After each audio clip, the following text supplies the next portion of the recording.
Hello guys, welcome back to App Tutorial, and in this video I'm going to talk about how can you get Nitro version of Discord. So without any further ado, let's dive right into this exciting video.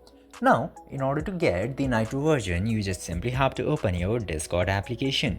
And after opening the Discord, you will get to see a bunch of options into this homepage.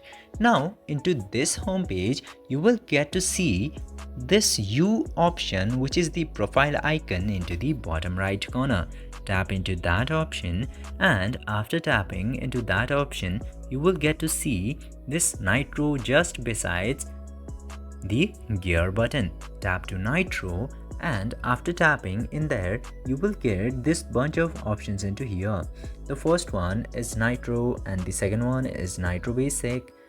Here is all the benefits that is mentioned into here, and you just simply have to choose any of the suitable Nitro for yourself. I'm selecting this Nitro option at first, and then you just simply have to select if you want to purchase yearly or monthly.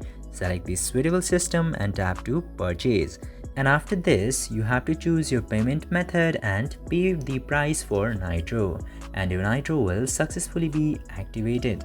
I hope this video was informative for you. If yes, don't forget to like, share and subscribe to the channel to never miss another update. Thank you for watching the video.